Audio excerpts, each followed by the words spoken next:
All right, welcome back, everybody. Ready for another deep dive? Always. Okay, great. So today we're heading to the Pacific Northwest, more specifically to the banks of the Columbia River back in 1981. Oh, interesting. Yeah. So it's a chilly March morning. It's the 17th, and something truly bizarre unfolds. Now, we're not talking about a fleeting glimpse here or a blurry photo. We're dealing with multiple witnesses. Oh, wow. Multiple witnesses. That's pretty interesting. Yeah, it really is. We have a police sergeant. We've got other officers involved, a citizen listening in, believe it or not, on a CB radio. Wow. Okay. And we even have radar confirmation from the Coast Guard. Wow, that's a lot of different It sources. is. And maybe the best part, we have an actual audio recording. Oh, wow. Really? Yeah, of the event as it went down. So we can sort of experience this thing unfolding in real time. Exactly. That's fascinating. It is. So documented, recorded, and yeah, seriously spooky. So picture this. You're on Highway 30, west of the Columbia River, near St. Helens, Oregon. Small town about 20 miles northwest of Portland. Okay. And it's here that our story begins.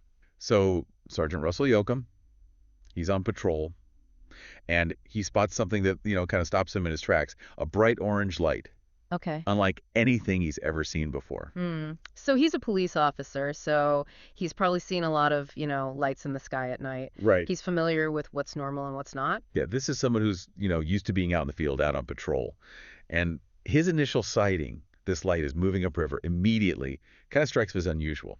The brightness or the movement or what? The brightness, the movement, yeah, it just doesn't fit. Doesn't fit with anything he's used to. Okay. Exactly. And to add to the strangeness here, it's still dark. We're talking, the pre-dawn hours. Mm-hmm. And this light is illuminating the whole river area, as bright as daylight. Wow. It's an attention grabber. Yeah. But hold on, though.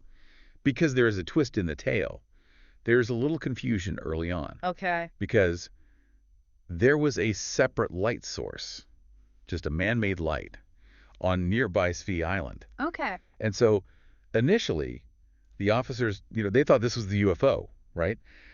But through careful observation and deduction, they quickly ruled it out as the true source of the phenomenon. So that's interesting because it shows they're already using their critical thinking skills. Exactly. They're trying to be, rational about this. They're not just jumping to conclusions. Yeah, they're investigating it methodically. Exactly. Yeah. And as they're trying to figure things out, another player enters the scene. Okay. So his name is Donald Asens, Mhm. and he's also known as Lucky 13 on his CB radio. Okay. So another witness. Another witness. Now, Donald, he's actually across the river in Washington State Uh-huh. monitoring police radio traffic, believe it or not. Oh, wow. And this really introduces a whole other, element of independent verification. Yeah, because he's in a totally different location. He's not even in the same state. Exactly, yeah. And using a completely different way of observing this, Yeah. yet he, too, is witnessing this strange light over the Columbia River. Wow, that's crazy. So we have like multiple cameras Yeah. capturing this event from different angles. It's amazing, right? And they're all describing this light as stationary, right? Over the river, low in the sky, and intensely bright. It's turning night into day. It sounds pretty intense. It is. And then things get even creepier. Okay, how so? Donald reports hearing a strange sound Oh. coming from the direction of the light. And this is when the officers realize, okay, we need to document this. Smart. So they set up a tape recorder to capture their conversations and any potential sound from this UFO. So that's where the audio evidence comes in. That's it. That's incredible. It really is. And we can actually experience the event firsthand through this recording.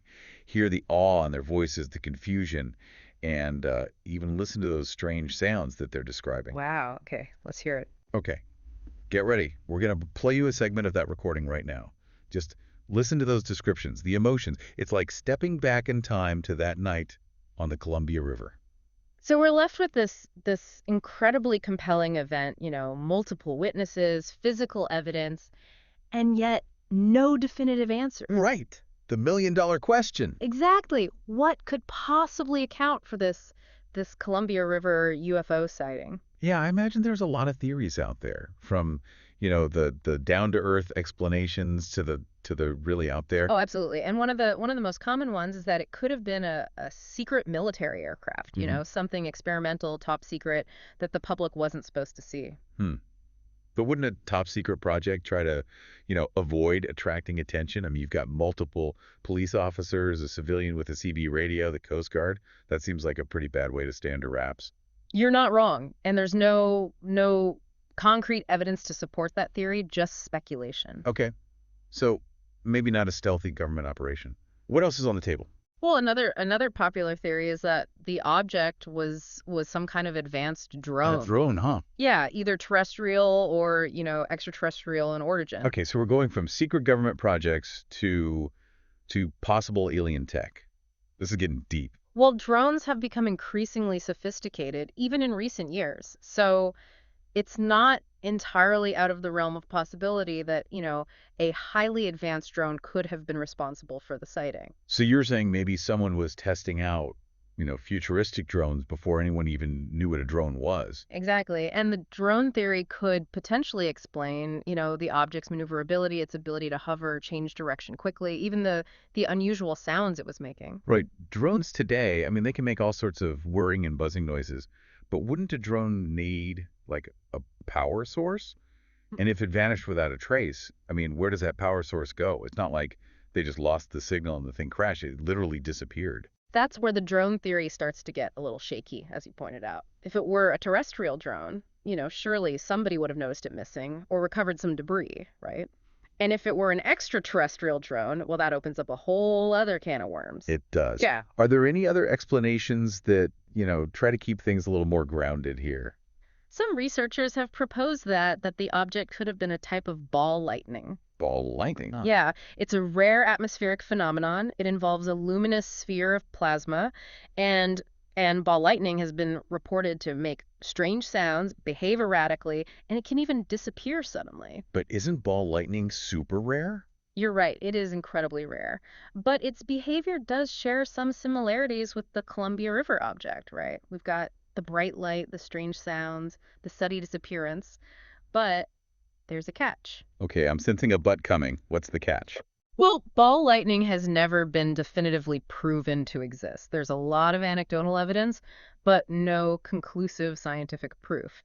And typically ball lightning, it only lasts for a few seconds, maybe a minute at most. Right. The Columbia River object, we're talking about over 40 minutes. Right, it was visible for a long time. Exactly. So that makes the ball lightning explanation a little less likely. So we've considered secret military aircraft, Mhm. we've got advanced drones, ball lightning. Are we running out of options here? Do we have to start, considering the more, shall we say, unconventional explanations? Well, there's one more theory we should discuss before we venture into the truly extraordinary. Okay. Some people believe that the object could have been a misidentified natural phenomenon, perhaps a meteor or particularly bright star or planet, reflecting off of atmospheric conditions. Oh, okay. So kind of like a cosmic mirage, something that looked like a UFO, but was actually just something totally normal, just distorted in some way. Exactly. The human eye can be easily fooled, especially in low light conditions. And a combination of atmospheric conditions, light reflection and human perception, could potentially create the illusion of a solid structured object where none actually exists. That makes sense. I mean, we all know how shadows can play tricks on us, Right. but this seems like a pretty elaborate case of mistaken identity, especially with, so many witnesses and the radar confirmation. Yeah, you're right to be skeptical. The misidentified natural phenomenon theory does have its limitations. It doesn't fully explain the sounds that were reported, nor does it account for the object's sudden disappearance from radar. Okay, so it seems like we've hit a wall with the more conventional explanations. We've explored the possibilities of, secret technology, natural phenomena, even misidentification. Yeah. But none of them quite fit the bill. Where Oh. does that leave us? It leaves us with the possibility that the Columbia River UFO sighting was something truly extraordinary, something that defies our current understanding of the world. It could have been a manifestation of something that we don't yet have the scientific tools or the conceptual framework to explain. Okay, here we go. We're venturing into the unknown. You're talking about the possibility of extraterrestrial intelligence. It's a possibility we can't completely rule out. The evidence, while compelling, is ultimately inconclusive. But the Columbia River sighting, along with, countless other unexplained events throughout history, it forces us to confront the possibility that we're not alone in the universe. Wow, that's a lot to process. We've gone from a mysterious light over a river to questioning the very nature of our reality. This deep dive has taken us on quite a journey. It has indeed, and that's the beauty of exploring the unknown, right? It challenges our assumptions, it expands our horizons, and reminds us that there's still so much we don't know about the universe and our place within it. But before we get too lost in the cosmic implications of all of this, let's bring it back down to earth, back to Yeah. the Columbia River. We've talked about the theories, the evidence, the lack of definitive answers. What does this all mean for the people who were actually there that night? How did this experience affect them? That's an important question to consider. Imagine being in their shoes, encountering something so inexplicable, so far beyond your everyday experience. It it would undoubtedly have a profound impact. Yeah, I mean, you're a police officer, you're trained to deal with all sorts of situations, but nothing can really prepare you for something like this. Did any of the witnesses talk about how the experience affected them? They did, and there are accounts from some of the witnesses that describe the lasting effects of the encounter. Okay. Sergeant Yoakum, for example, he continued to be fascinated by UFOs and unexplained phenomena for the rest of his life. He collected books and articles on the subject. He even gave lectures on his experience. So it wasn't just a case he worked on and then moved on from.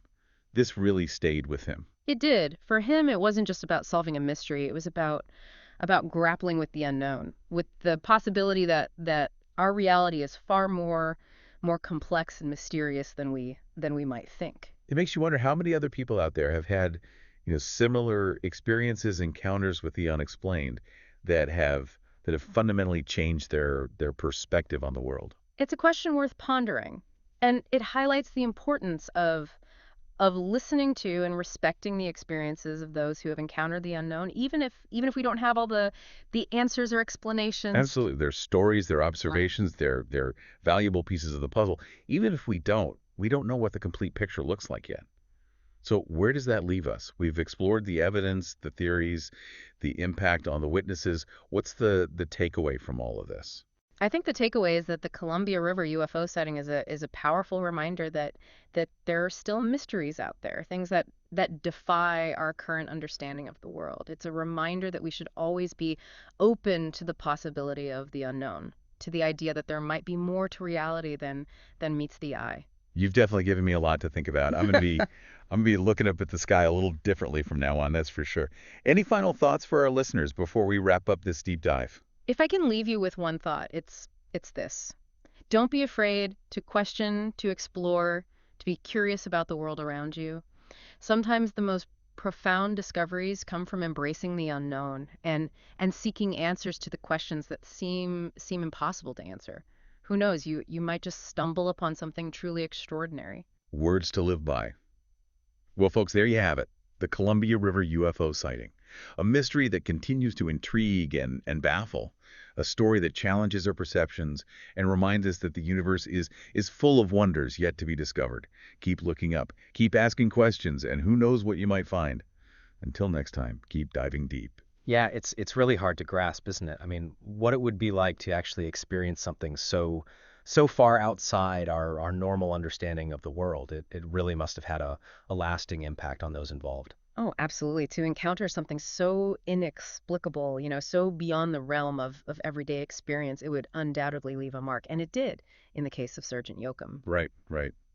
You mentioned he continued to be fascinated by UFOs and the unexplained. Did he ever talk about how that night on the Columbia River, really shaped his views? He did. Sergeant Yoakum, actually, he spent the rest of his life captivated by UFOs and unexplained phenomena. He collected books, articles, anything he could find on the subject. He even started giving lectures, sharing his experience with others. So for him, it wasn't just, a strange event he investigated and then filed away. I mean, it became a lifelong pursuit, almost an obsession. It seems that way. For Sergeant Yoakum, it went beyond, simply solving a mystery. It was about grappling with the unknown, confronting the possibility that our reality is far more vast and mysterious than we often assume. It's a really powerful testament to the impact, these kinds of encounters can have on people. Yeah. Makes you wonder how many other people out there have had similar experiences, events that have fundamentally shifted their worldview.